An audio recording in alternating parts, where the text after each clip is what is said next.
Hello everyone. This is Ruby Sharma and welcome back to the channel. I am a LLB student and a swing trader. तो जैसे कि आप लोगों ने thumbnail में और टाइटल में देख ही लिया होगा कि इस वीडियो किस टॉपिक के बारे में होने वाली है। बेसिकली मैं जो मेरा जो रियल एक्सपीरियंस रहा है कि जितना टाइम मुझे मार्केट में हुआ उतना टाइम में मैंने मार्केट से क्या कमाया है, कितना कमाया है और क्या रियल एक्सपीरियंस है, कोई मतलब क्या सच में मार्केट से, स्टॉक मार्केट से पैसा बन सकता है और बनता है तो कितना बन सकता है। तो इस टॉपिक को, इस क्वेश्चंस को आज इस वीडियो में हम कवर करेंगे और ये रियल प्रूफ के साथ होगा। मतलब जो मेरा एक्सपीरियंस है, रियल जर्नी और रियल एक्सपीरियंस, उसके बारे में हम आज बात करेंगे, ठीक है। लेकिन वीडियो शुरू करने से पहले मैं आपको बता दूं कि मैं कोई सेबी रजिस्टर्ड या एडवाइजर नहीं हूँ, ठीक है। और जो ये वीडियो मैं बना रही हूँ ये सिर्फ एक मेरी जर्नी से रिलेटेड है कि मैंने क्या किया मार्केट में, कैसे कमाया, कितना कमाया, ठीक है। रियल लाइफ एक्सपीरियंस है। और अगर आप बिगिनर हो, आपको मार्केट की नॉलेज नहीं है या आपने स्टार्टिंग किया है, तो ये वीडियो आपके लिए हेल्पफुल रहने वाली है, वैल्यूएबल रहने वाली है। कुछ ना कुछ आप वीडियो से समझ के सीख के जाओ। तो वीडियो के एंड तक बने रहे। मेन पॉइंट पे आते हैं। तो इस वीडियो में हम कौन कौन से टॉपिक कवर करेंगे, पहले वो टॉपिक क्लियर कर लेते हैं जिससे कि आपको क्लियर हो जाए कि वीडियो में क्या क्या बातें होने वाली है। स्टार्टिंग कैपिटल कि कितने कैपिटल से स्टार्ट किया मैं, बाकी जो मेरी जर्नी का रियल प्रूफ है कि मैंने कितना बनाया, ठीक है। स्टॉक कैसे सिलेक्ट करती हूँ, देखती हूँ एंट्री एग्जिट डिसीजन में मैं कुछ आपको अच्छे स्टॉक्स रिवील करूंगी जिससे मैंने पैसे एक्चुअल में बनाए। स्टार्टिंग फेज क्या था, पहले ऐसा नहीं है कि मुझे मार्केट के बारे में पता चला और एकदम से ही मैं मार्केट में कूद गई, पैसे मैंने अरेंज किए, उधार लिए और बस मैंने स्टॉक बाय कर लिया। नहीं, ऐसा नहीं, बिल्कुल नहीं किया था। पहले मैंने एक साल पहले तो मेरे पास पैसे ही नहीं थे। पहले मैंने एक साल मार्केट को सीखा, ठीक है।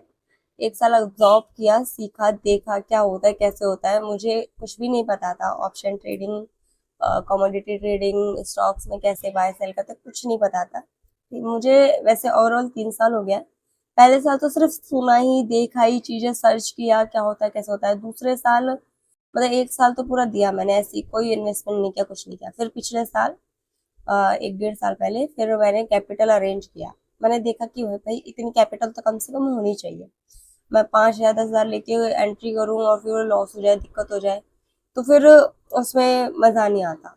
तो पहले जो मैंने इन्वेस्टमेंट किया, पहले ना मैंने 10 हजार से इन्वेस्टमेंट किया, ठीक है। 10 हजार से मैंने एक आध स्टॉक्स बाई किए और उसमें फिर मन क्या, मज़ा नहीं आ रहा है, 10 हजार से क्या स्टॉक बाय करूंगी, उसमें क्या ही प्रॉफिट बनेगा। 100-200 बन रहा था और नहीं, बस जम नहीं रहा था। फिर मैंने वो पैसे निकाल लिए और उनको अपना खर्च कर दिया, पता नहीं कहाँ किया, मुझे याद नहीं है इतना। बट हाँ, याद है कि 10 हजार ऐड किए थे, इतना याद है। तो और फर्स्ट जो स्टॉक्स भी बाय किया था वो भी कोल इंडिया बाय किया था मैंने, ठीक है। कुछ क्वांटिटी बाय की थी और उसमें भी 1-2 रुपए बढ़ रहे थे। मैंने बोला यार क्या है, समझ ही नहीं आ रहा। फिर मैंने वो विड्रॉ कर लिए, मुझे फेक लग रहा था। मैंने कहा कहीं पैसे मेरे चले ना जाए। मैंने सारे निकाल लिए, ठीक है, 10 हजार के। उसके बाद फिर मैंने और सीखा, समझा। फिर एक छोटा मोटा सा कोर्स किया ऐसे इधर उधर से, लाइक टेक्निकल क्या होता है, चार्ट क्या होता है, कैसे रीड करते हैं, कैंडल क्या होता है, कुछ नहीं पता था, ठीक है। ये सब सीखा, फिर समझ आया। सीखने के बाद मतलब समझ आया, कुछ पैसे इन्वेस्ट किए, बेसिक सीखा, मतलब कोर्स वोर्स लेके बेसिक सीखा। क्योंकि अब कहाँ से क्या करना है, इतनी सारी यूट्यूब पे वीडियोस, समझ ही नहीं आ रहा था। तो फिर अब कोर्स लिया, मैं बेसिक नॉर्मल कोर्स लिया जिसमें एक बेसिक लेवल बताते हैं, ये होता है स्टॉक मार्केट, शेयर किसे कहते हैं, सारी चीजें। मैंने कहा ठीक है, अब बेसिक तो कवर हो गया, समझ आ गया। अब क्या किया फिर, लास्ट ईयर मैंने बोला ये 10-15 हजार से बात नहीं बनेगी, तो मुझे स्टार्ट जो करना पड़ेगा, 1 लाख कैपिटल कम से कम चाहिए। मैंने माइंड सेट कर लिया कि 1 लाख कैपिटल जब होगा तब इतने से मैं स्टार्ट करूंगी। ये मेरा खुद का एक पर्सनल एक्सपीरियंस है, मैं कोई आप लोगों को सजेस्ट नहीं कर रही हूँ, मैं सिर्फ अपना बता रही हूँ मैंने क्या किया, ठीक है। तो अब जब मेरे पास 1 लाख आ गया तो मैंने उसको स्टॉक्स में, ऑप्शन मुझे आ गया था। ऑप्शन तब तक मैं ऑप्शन भी सीख चुकी थी और बीच बीच में मैंने एक आध बार ऑप्शन ट्रेडिंग भी किया था जिसमें लॉस हो गया था। स्टार्टिंग था, सबका ही होना है लॉस का, पता ही नहीं था ऑप्शन क्या होता है, ओटीएम एटीएम क्या होता है, स्ट्राइक प्राइस, कुछ नहीं पता था। जस्ट बाय कर लिया, ऑप्शन चैन दिख रहा, बाय कर लिया। नहीं, ठीक है। अब वो देखा मैं कि 500 रुपये लॉस चला गया। फिर कमाई भी 1000 रुपये कमा लिए, फिर 2000 चले गए, फिर 3000 चले गए, फिर 5000 कमाई भी। ऐसे करके ऑप्शन में 3-4 दिन करती रही, फ्रेंडों की बातें सुन सुन के। मैंने बोला नहीं, ऑप्शन में नहीं, ये रिस्की है और ये मेरे लिए अभी बना भी हुई है। मैं बहुत बिगिनर थी, मैं बहुत ज्यादा, ठीक है, कुछ भी नहीं समझ आता था, सिर्फ स्टॉक समझ आता था, हाँ स्टॉक सिंपल। अब मैंने फिर स्टॉक्स में ही अ, अपना बेस बना लिया, धीरे धीरे स्टॉक में इंटरेस्ट आने लगा, क्योंकि ऑप्शन का टाइम ही नहीं मिलता था पहले, तो बहुत ज्यादा उसमें टाइम देना पड़ता था, बैठना पड़ता था अपना। मैं स्टडी भी करती हूँ, अभी एलएलबी की स्टूडेंट हूँ, उस टाइम पे भी स्टडी कर रही थी मैं, है ना। तो ये था मेन कि भाई स्टॉक में ही करती हूँ, क्योंकि इसमें ज़्यादा टाइम नहीं देना पड़ता, और अपना एक ही बार रिसर्च करो, अच्छे स्टॉक सेलेक्ट करो, पैसे इन्वेस्ट कर दो, सही एंट्री एग्जिट डिसाइड करके। तो ठीक है, अब मैंने 1 लाख को स्टॉक में ऐड किया, और उससे बहुत सारे स्टॉक खरीदे, मतलब पूरा 1 लाख एक स्टॉक में नहीं लगाया, अच्छा अच्छा मैंने अलग अलग डिफरेंट सेक्टर के स्टॉक बाय कर लिए, क्योंकि उस टाइम तक नॉलेज आ गई थी इतने स्टॉक्स के बारे में, ठीक है। अब पिछले साल तक तो मतलब 1 साल तो पूरा ही सीखने में दिया था, तो फिर जब 1 साल दूंगी सीखने में तो सीख ही जाऊंगी, ऑब्वियसली बात है ना। तो अब फिर क्या हुआ कि स्टॉक जो है उनको मैंने बाय कर लिया, हो गया वो, अच्छे अच्छे स्टॉक्स बाय किए, फिर मैंने उसी को ही बेस बना लिया अपना, मतलब स्विंग ट्रेडिंग में उसी में ही एक्सपर्ट हो गई, कि भाई इसी में ही मेरा प्रॉफिट बन रहा है, पैसा बन रहा है, ठीक है। अब करते करते मैंने 1 लाख को ऐसे 1 साल पूरा शफल किया। एक में प्रॉफिट हो रहा है, मतलब 5-6 दिन का पोजिशनल ट्रेड करती थी, एंट्री एग्जिट डिसाइड करती थी, 5-6 दिन का ही प्रोसेस रहता था मेरा, ज्यादा होल्ड करने वाला स्टॉक लेती नहीं थी, ऐसा स्टॉक चूज करती थी जिसमें मूवमेंट होता था। मूवमेंट होगा तो अपने आप ये एग्जिट निकल जाएगा, जल्दी प्रॉफिट आ जाएगा, या जल्दी ऐसे लेट हो जाएगा, होल्ड नहीं होगा, मतलब ऐसा नहीं कि 1 महीने 2 महीने 4 महीने तक पड़ा, वैसे नहीं। एक आधी स्टॉक मेरा ऐसा निकल जाता तो जो बहुत लंबा टाइम ले लेता है, 1-1.5 महीने। मोस्ट ऑफ स्टॉक्स मेरे 15 से दिन में, 10 दिन में, 15 दिन में, 5 दिन में निकल जाते थे, कितने तो मेरे इंट्राडे में निकल जाते थे। बट मैं फोकस मेरा पूरी तरह से स्टॉक्स पे ही रहा। क्यों? क्योंकि मुझे लग रहा था कि भाई यहाँ पे थोड़ा कम माइंड पे प्रेशर है, और अर्निंग भी हो रहा है, थोड़ा हो रहा है पर हो रहा है।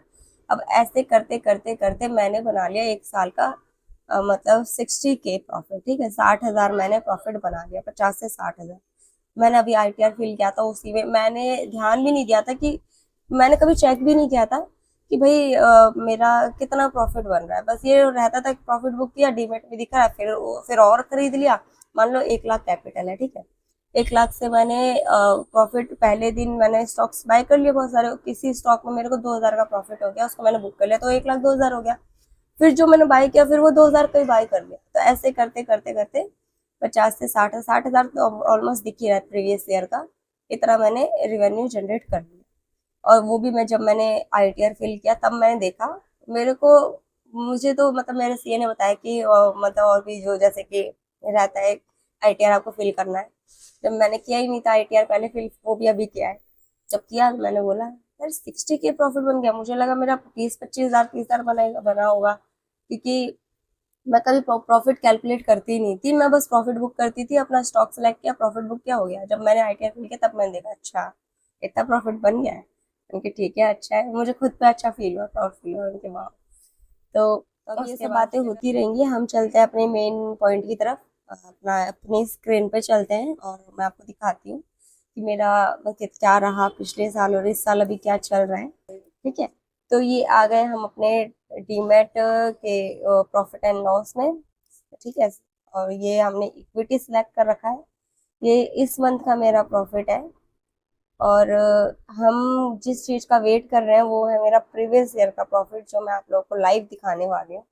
तो ये तो इस मंथ का हो गया, क्योंकि देखो अभी तक मैंने, मेरा जो पिछला, ये जो मेरा साल जा रहा है, इसमें तो मेरा एग्जाम था पिछले 2 मंथ, तो उसमें तो मैंने कुछ कमाई नहीं की थी, कुछ भी नहीं किया था, वो हाथ तक नहीं लगाया था, जो थोड़ा बहुत बुक हो रहा था वो कर दिया था, कुछ भी देखा ही नहीं था। तो इसलिए अभी इसमें इतना बना है, बट अभी मेरे पास पूरे 6 महीने और है, 6 महीने में और मैं ट्राई करूंगी कि अच्छा रिटर्न बना सकूं इस स्टॉक से। मैं इस स्टॉक्स पे ही फोकस करना चाहती हूँ। ये मेरा 3 मंथ का आ गया, क्योंकि अभी ये साल चल ही रहा है, बट मुझे देखना है प्रीवियस ईयर। तो अब हम आ गए प्रीवियस ईयर पे, ठीक है, ये आप देख रहे हो 60,000 कुछ 900 का प्रॉफिट दिख रहा है, ठीक है। और ये इस पे ध्यान मत देना, क्योंकि इसमें मेरे और भी पैसे रखे रहते हैं, तो ये उसके अकॉर्डिंग कैलकुलेट कर देता है। पर जितना मैंने कैपिटल यूज किया है वो 1 से 1 लाख कुछ 10-15 हजार इतना यूज किया होगा अराउंड, ठीक है, उन्हीं को ही मैंने सब शफल किया है बेसिकली। तो 60K का आपने देखा प्रॉफिट, वो ये सारा यहाँ पे भी दिख रहा है। ऐसा होता है कभी कभी कि ये जो ग्रीन ग्रीन है, हम 1-1 रुपए का प्रॉफिट बुक करके सारे ग्रीन कर सकते हैं, बट नहीं, मेरा मेन कंसर्न है आपको लाइव दिखाना कि हाँ भाई एक्चुअल में पैसा बन रहा है या नहीं। ठीक है, तो एक बार हम इसको देख लेते हैं। यहाँ पे देखो, ये कुछ 1000 रुपये का बना है, 1100 का बना है। यहाँ पे देख लेते हैं, इसमें भी 2300 का प्रॉफिट बना है। यहाँ देख लेते हैं, मतलब सब में कुछ ना कुछ प्रॉफिट बना हुआ है। ये किस पे देखते हैं, इसमें 10,000 11,000 का बना हुआ है। इसमें देखते हैं 2,000 का बना हुआ है। इसमें 4,000 के आसपास, और इसमें 900 के आसपास। ये स्क्रिप्ट नीचे आपको दिखा रही है, सब में प्रॉफिट आपको दिख रहा है। ठीक है, इसमें देखते हैं, इसमें 4,000 के आसपास। तो देखो, पिछले साल ये सिर्फ 3 मंथ है, मई का ज़्यादा मंथ है, और बाकी इसमें एक और इसमें एक कुछ प्रॉफिट बुक हो रखा है। तो ऐसा नहीं होता कि अगर साल है तो आप पूरे साल 365 दिन नोट छापोगे, रोज प्रॉफिट बुक करोगे, नहीं। आपने स्टॉक में एंट्री ले लिया, एग्जिट डिसाइड कर लिया, सब चीज डिसाइड कर लिया, तब अब वो तो जैसी स्टॉक में मूवमेंट आएगा, या तो वो एस्केलेट होगा या तो आपका टारगेट आएगा। तो आपको एंट्री इस लेवल पे बनानी है कि आपका टारगेट, मोस्ट ऑफ चांस में टारगेट हिट हो। ठीक है, और पूरे साल तो प्रॉफिट वैसे भी नहीं बुक होता, पूरे साल में एक आध मंथ ही ऐसा होता है जिसमें आपको स्टॉक की मूवमेंट कैच करनी होती है और वहां से पैसा बनाना होता है। पूरे साल थोड़ी प्रॉफिट बनेगा। देखो, खुद देख रहे हो आप लोग कि 1-2 महीने जिसमें ही इतना प्रॉफिट बना है, ये बुक हो रखा है। अदरवाइज तो फिर अगर हम पूरे साल के लिए बैठे रहे तो नहीं पॉसिबल हो पाएगा। आपको मूवमेंट कैच करनी है, आपको वो जो अपॉर्चुनिटी मिलती है और स्टॉक से पैसा बनाने की, उस अपॉर्चुनिटी के लिए बैठना है, मार्केट को देखना है, स्टॉक को रीड करना है, चार्ट को रीड करना है। ठीक है, और वेट करना है। तो यही होता है। और पेशेंस नहीं होगा तो जल्द आप ज़्यादा पैसे के चक्कर में ऑप्शन में जाओगे, लॉस होगा। और ऑप्शन मैं भी करती हूँ, अभी मैं ऑप्शन का भी आप लोगों को दिखाऊंगी कि कैसे करती हूँ, कब करती हूँ। बहुत कम करती हूँ, वो भी जब अपॉर्चुनिटी मिलती है तब करती हूँ, जब मुझे हैज वगैरह करना होता है, जब मुझे अपना पोर्टफोलियो हैज करना होता है तब। ठीक है, तो यहाँ पे भी स्टॉक्स के नाम दिख रहे हैं और ये प्रॉफिट वगैरह सारा दिख रहा है। ठीक है, तो ऑप्शन का अगर देखा जाए तो ऑप्शन का मेरा, वैसे तो ऑप्शन के बारे में अभी मैं बात ही नहीं कर रही, ये टॉपिक जो है ओवरऑल ये स्विंग ट्रेडिंग, पोजीशन ट्रेडिंग के लिए है। बट अगर ऑप्शन का टॉपिक उठ गया तो एक बार ऑप्शन का देख लेते हैं।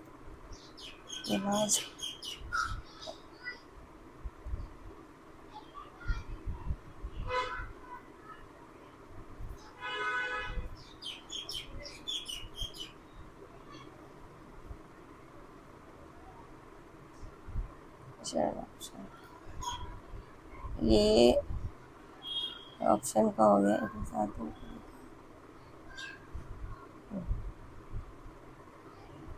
तो ये फ्यूचर एंड ऑप्शन में मैंने 15,000 16,000 के आसपास कमा रखे हैं। वो भी ऐसे करके, ये था निफ्टी, बैंक निफ्टी, महिंद्रा, कुछ स्टॉक्स वगैरह। जैसे कि मान लो मेरे पोर्टफोलियो में महिंद्रा के स्टॉक है, वो डाउन जा रहे हैं तो मैंने शायद नीचे जा रहा होगा तो मैंने पुट खरीद लिया होगा, ऊपर जा रहा होगा तो हेज करने के लिए पोजीशन बना ली होगी। तो इस टाइप से ये मैं ऑप्शन करती हूँ कभी कभार, जब मुझे ज़रूरत पड़ती है कि हाँ मुझे अब हेज करना है। ठीक है, तब। तो ये ऑप्शन की तो बात ही नहीं हो रही, तो इसके बारे में मैं अलग से वीडियो बनाऊंगी। अभी सिर्फ इक्विटी की बात हो रही है, तो इक्विटी पे रहेंगे, वरना तो फिर मैसी हो जाएगा सारा। तो ये आप लोग देख चुके हो, प्रॉफिट लाइव देख चुके हो, और ये सारा मेरा कैलेंडर भी देख चुके हो। ट्रेडर्स का कैलेंडर अलग होता है, यही होता है बेसिकली। ठीक है, तो लाइव मैंने आप लोगों को दिखा दिया। अब मैं सिल्वर वगैरह में भी ट्रेड करती हूँ, लेकिन उसमें मेरा थोड़ा अलग रहता है, वो भी मेरा कम ही रहता है, मोस्ट मेरा इसमें ज़्यादा रहता है। ये सिल्वर कमोडिटी का है, करेंट ईयर, से लास्ट मंथ कमोडिटी। तो ये थोड़ा बहुत सिल्वर में भी हाथ मार लेती हूँ, एम सिल्वर, गोल्ड गोल्ड दुनिया वगैरह, इन सब में भी देख लेती हूँ कि क्या है कैसे। तो ये सिल्वर में भी थोड़ा बहुत मेरा बन जाता है। और ये सिल्वर में तो मैं अभी कर रही हूँ, मुझे ज़्यादा कहाँ गया, सिल्वर में काम करते हुए मुझे वैसे 2 मंथ ही हुआ है, ज़्यादा नहीं हुआ। ठीक है, यही रहा, यही है। तो वैसे हमें इस बारे में बात करनी भी नहीं है, सिल्वर और ऑप्शन के बारे में, इनके ऊपर अलग से बात करूँगी। फिलहाल ये स्विंग ट्रेडिंग के ऊपर वीडियो थी। ठीक है, अब मैंने आप लोगों को दिखा दिया है कि मैंने कितना पैसा बनाया, कैसे बनाया, सारा मतलब कैसे बनाया वो तो नहीं दिखाया। दोस्तों इतना तो आप लोगों ने देख लिया कि क्या क्या रहा, स्टार्टिंग में क्या रहा और मिड में क्या रहा। तो अब फाइनल जो टॉपिक है उस पर बात करते हैं कि मैं स्टॉक कैसे सिलेक्ट करती हूँ। ठीक है, तो मेरा मेन कंसर्न रहता है अच्छे फंडामेंटल, स्ट्रॉन्ग फंडामेंटल वाले स्टॉक्स पे, जो अच्छी कंपनियां हैं। ऐसे नहीं कि मैंने पेनी स्टॉक में लगा दिया, क्योंकि उनमें थोड़ा रिस्क रहता है तो उनको अवॉइड करती हूँ। मुझे मूवमेंट चाहिए होता है तो बड़ी कंपनियों में ही मूवमेंट आता है, ठीक है, जिनमें डेली वॉल्यूम रहता है अच्छा। तो स्टॉक का फंडामेंटल चेक किया, स्टॉक सिलेक्ट किया, ये स्टॉक अच्छा है, ठीक है। अब उसके बाद मेरा वैसे जो फोकस रहता है वो बहुत सारे स्टॉक्स पे नहीं, पता वैसा रहता है कि पहले तो मैं अपनी वॉच लिस्ट बना लेती हूँ सेक्टर वाइज। सेक्टर वाइज मैंने वॉच लिस्ट बना लिया, उसके बाद उसमें अच्छे अच्छे स्टॉक ऐड कर लिए। अब डेली उनका मूवमेंट चेक करती रहती हूँ, और मोस्ट ऑफ जो मेरे कुछ फेवरेट स्टॉक्स होते हैं उनमें एक एक क्वांटिटी उनकी मैं लेके रख लेती हूँ, ठीक है। अगर उनमें मूवमेंट नहीं है तो जब तक मैंने उनका एंट्री एग्जिट कुछ भी डिसाइड नहीं किया, बस मैंने उनका एक एक क्वांटिटी लेके रख लिया, ठीक है। बस अब रख लिया। अब जब से कि क्योंकि देखो हम रोज रोज बहुत सारे स्टॉक को ट्रैक नहीं कर सकते, सबका रोज रोज चार्ट नहीं देख सकते, दिमाग भी घूम जाएगा। तो जैसे मैं अपना वॉच लिस्ट उसमें देखती हूँ, पोर्टफोलियो देखती हूँ कि क्वांटिटीज में रहती है जो मेरे फेवरेट अच्छे स्टॉक्स रहते हैं उनके। अच्छा इसमें मूवमेंट आ रहा, आज ये 2% गिर गया, 3% गिर गया, बढ़ गया, फिर मैं उस स्टॉक को देखती हूँ, एनालाइज करती हूँ, इसका चार्ट रीड करती हूँ, ठीक है। फिर उसका एंट्री एग्जिट डिसाइड करती हूँ। तो बेसिकली वो मेरा एक ऐसा रहता है कि वो मेरा एक या दो स्टॉक ही ऐसा रहता है जिससे मैं अच्छा प्रॉफिट बना लेती हूँ। 10 स्टॉक है या 100 स्टॉक है, सब पे फोकस नहीं करती, सिर्फ मुश्किल से एक या दो स्टॉक ऐसे होते हैं जिनको मैं पकड़ लेती हूँ अच्छे से, कि हाँ इसकी मूवमेंट मुझे पकड़ में आ गई है, अब ये स्टॉक एक कदम चलेगा तो मैं एक कदम चलूंगी, ऐसे करके साथ हिसाब से उसका एकदम पकड़ के रखती हूँ स्टॉक को। सब चीज़ उसका रीड कर लेती हूँ कि इसकी कब मूवमेंट आएगी, कब ब्रेकआउट होगा, क्या होगा, सब रीड करती हूँ कैसे क्या होना है। फिर उसमें मैं एंट्री बनाती हूँ, फिर उसमें लेती हूँ ज़्यादा क्वांटिटी। अब मान लो मेरे पास 1 लाख रुपए है, ठीक है, 1 लाख का है, तो ये थोड़ी कि मैं 1 लाख पूरा एक स्टॉक पे फोकस है तो सारा उसी में डाल दूंगी, नहीं। पहले तो मैं अपने कैपिटल का ही फ्रैक्शन करती हूँ, उसी को डिवाइड करती हूँ कि मुझे कितने स्टॉक में इसको इन्वेस्ट करना है। और मान लो 20,000 मैंने सोचा है, 1 लाख में 5 स्टॉक मेरे को सिलेक्ट करने हैं, और एक 20-20 हज़ार का एक स्टॉक हो गया। अब ये थोड़ी है कि मैंने 20,000 सिलेक्ट कर लिया तो मुझे 20,000 उस एक पर्टिकुलर स्टॉक में लगा देना, नहीं। उस 20,000 को भी डिवाइड करती हूँ कि कब कब कितने लेवल पे मेरे को पैसा इन्वेस्ट करते जाना है, ठीक है। ऐसे करके होता है। मान लो मैंने 20,000 डिसाइड किया, एक स्टॉक मैंने बाय करना है, RVNL, कुछ भी, RVNL वेदांता ले लो, ठीक है। अब वो 400 पे चल रहा है, वो 300 पे चल रहा है सपोज। अब 300 पे मैंने 20,000 पूरे नहीं लगाए, 300 पे मैंने 8,000 लगाए हैं, ठीक है। अब वो अगर ऊपर बढ़ता है तो 8,000 पे जो भी प्रॉफिट होगा, खरीदने का भी लेवल होता है, कितने लेवल पे 2 बार करके खरीदती हूँ, 2 बार करके एवरेज करती हूँ। अब ये थोड़ा डिटेल में हो जाएगा कि इसको मैं अच्छे से समझाऊं, तो वैसे मैं चलो समझा देती हूँ। तो जैसे कि आप लोग स्क्रीन पे देख सकते हो, मैंने ये अलग अलग लेवल लिख दिए हैं कि कहाँ पे बाइंग करती हूँ। मतलब ये सिर्फ एक एग्जांपल है, मतलब जैसा स्टॉक रहता है उसके अकॉर्डिंग लेवल डिसाइड होता है। कि जरूरी नहीं है कि देखो आप स्क्रीन पे देख रहे हो, पहले मैं ये समझाती हूँ। जैसे कि मान लो मैंने VDL वेदांता लिमिटेड लिया, 300 का प्राइस चल रहा है, सपोज कर रहे हैं 300 पे पहले मैंने बाइंग कर लिया, ठीक है। अब 20,000 है, तो 20,000 में से पहले मैंने 8,000 का इधर बाय कर लिया, 8,000 का इधर बाय कर लिया, ठीक है। अब सेकंड, अगर ये चार्ट पहले बता रही हूँ, चार्ट देख के डिसाइड होगा, जरूरी नहीं कि सारे इक्विटी में यही लेवल डिसाइड हो, नहीं।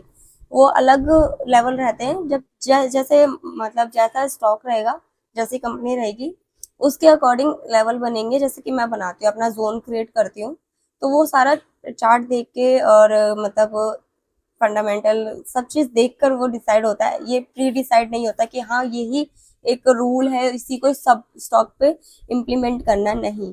वो स्टॉक टू स्टॉक वेरी करता है। तो ये मैंने सिर्फ एग्जांपल लिया कि मैं करती कैसे हूँ, क्या करती हूँ। तो पहले स्टॉक बाय कर लिया, 8,000 थे, 12,000 बचे, ठीक है।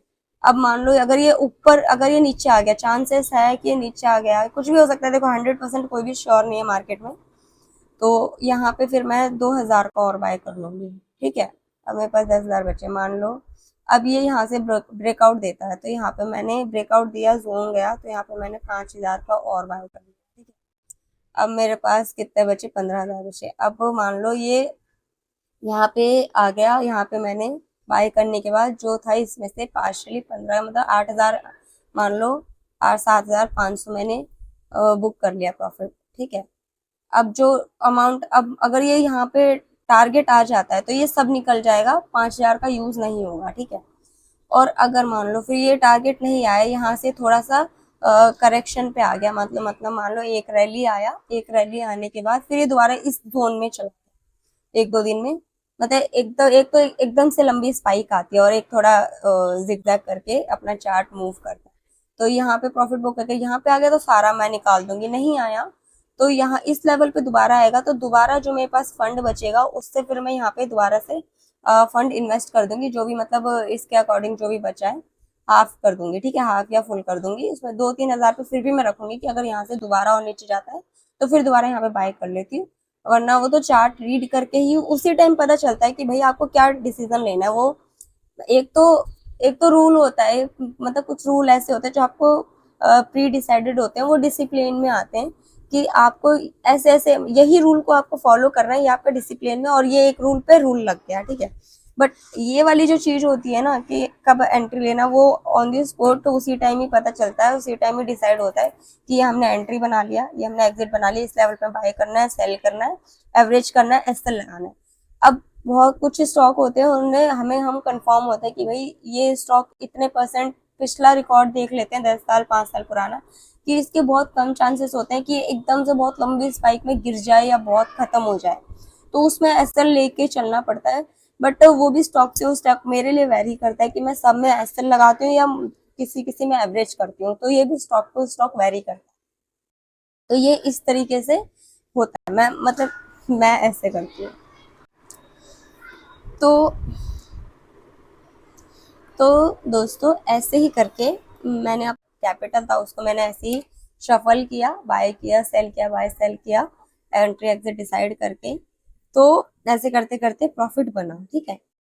और आप लोग भी ऐसे कर सकते हो, अर्न कर सकते हो, बिगिनर हो तो, ठीक है। पहले तो ब्लाइंडली किसी पर ट्रस्ट मत करो, कोई से भी वीडियो देख के ऐसे नहीं कि मैंने स्टॉक का नाम ले लिया है, किसी और ने स्टॉक का नाम ले लिया उस स्टॉक में घुस जाओ, क्योंकि मैंने मूवमेंट कैच कर रखा है, इस वीडियो में मैं पूरा तो नहीं बता सकती। तो कोई सा भी आप स्टॉक देखो, मतलब बहुत सारे स्टॉक है उनमें से देखो, उनको कैसे, उनको ऑब्जर्व करो, उनका मूवमेंट पकड़ो, है ना। और पहले तो आप सीखने में टाइम दो, जैसे कि मैंने 1-1.5 साल सीखने में दिया, उसके बाद फिर बड़ा कैपिटल इन्वेस्ट किया, छोटे कैपिटल से आप लोग भी ट्राई करते रहो स्टॉक को सारा चीज, और उसके बाद फिर बड़ी कैपिटल इन्वेस्ट करो।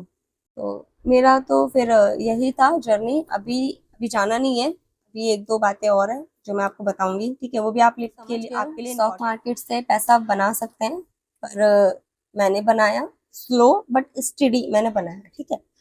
तो आप लोग भी ऐसे करके अपना जो कैपिटल इन्वेस्ट कर सकते हो, और यहाँ से सिर्फ हमें पैसा बनाना नहीं, मतलब डिसिप्लिन भी सीखने को मिलता है कि जब हम एक डिसिप्लिन रहते हैं तो सारी चीज़ें अच्छी होती है। तो अगर इस वीडियो से आपको वैल्यू मिली है, इंस्पिरेशन मिला है, तो वीडियो को लाइक करो, कमेंट करो। अगर आपकी कोई जर्नी है, कोई आपको डाउट है तो आप लोग कमेंट कर सकते हो, ठीक है। कमेंट यूट्यूब पे जो वीडियो वहाँ पे कमेंट कर सकते हो, या इंस्टाग्राम का मैं लिंक दे दूंगी, वहाँ पे भी आप कमेंट कर सकते हो। और जिस ब्रोकर को, जिस डीमेट अकाउंट को मैं यूज़ करती हूँ, जो मुझे इजी टू यूज़ लगता है, काफ़ी अच्छे फीचर्स हैं उसके, काफ़ी मतलब आप तरीके से उसमें ऑर्डर डाल सकते हो, और भी मतलब बहुत फैसिलिटी है, जैसे कि और बाकी ब्रोकर्स होते हैं, ब्रोकरेज चार्जेस वगैरह भी सही हैं। जो जिस डीमेट को मैं यूज़ करती हूँ उसका मैंने लिंक आपको डिस्क्रिप्शन बॉक्स में दे दिया है, आप वहाँ से डायरेक्ट अपना डीमेट अकाउंट प्रोसेस कर सकते हो। अगर कुछ इशू आता है एप्लीकेशन में या किसी भी चीज़ में आपको इशू आ रहा है, तो आप वहाँ पे अपना जो टीम है वो आपसे डायरेक्ट कनेक्ट करती हैं और आपको हेल्प करती हैं। तो आप जाके डिस्क्रिप्शन बॉक्स में जो डीमेट अकाउंट है जिसका मैं यूज़ करती हूँ, आप उसका लिंक देख सकते हैं, वहाँ से अपना डीमेट अकाउंट प्रोसेस कर सकते हो। अगर आपको डीमेट अकाउंट में कोई भी इशू आएगा तो आप तुरंत उस पर कॉन्टैक्ट भी कर सकते हो, और नंबर भी दे दूँगी, आप तुरंत कॉन्टैक्ट भी कर सकते हो। जो डीमेट अकाउंट की जो टीम है वो आपसे उसी टाइम कनेक्ट भी कर लेंगे अगर आपको कोई इशू आ रहा है तो, ठीक है। तो अकाउंट ओपनिंग में आपको कोई इशू आएगा नहीं वैसे, तो लिंक मैंने डिस्क्रिप्शन बॉक्स में दे दिया है, आप लोग चेक कर लेना। और अगर इस वीडियो का आपको डिटेल पार्ट 2 चाहिए तो मुझे कमेंट करके बता देना। ये तो मैंने आप आपको ब्रीफली बता दिया है। वैसे तो ब्रीफली भी नहीं बताया, लेकिन और इसमें और भी बहुत सारी बातें हैं, स्टेप बाय स्टेप हम जान सकते हैं, बट ज़्यादा वीडियो लंबी ना हो इसलिए मैंने थोड़ा शॉर्ट में बता दिया है। अगर आप चाहते हो इस वीडियो पे पार्ट 2 आए और बहुत डिटेल में अच्छे से आए तो कमेंट करना, मैं आपके लिए एक वीडियो और लेके आऊँगी। और इसके बाद मेरी एक और वीडियो आने वाली है, वो भी अच्छी वैल्यूएबल वीडियो रहेगी, आपको अच्छा लगेगा। तो आप वीडियो को बिना चैनल को बिना सब्सक्राइब करें मत जाना, क्योंकि यहाँ पे आपको जो वीडियो मिलेगी वो मतलब काफ़ी ज़्यादा हेल्पफुल होगी आपके लिए, अगर आप बिगिनर हो या मीडिएटर हो। देखो, जो प्रो होंगे वो तो वैसी वीडियो वगैरह देखेंगे नहीं, हम वीडियो उन्हीं के लिए बना रहे हैं जिनको सीखने को मिले कुछ, ठीक है। पूरी वीडियो और इसकी जो मेरी लाइफ का एक्सपीरियंस था, जर्नी था, ठीक है। अब हम मिलते हैं नेक्स्ट वीडियो में, तब तक के लिए बाय बाय, नमस्ते।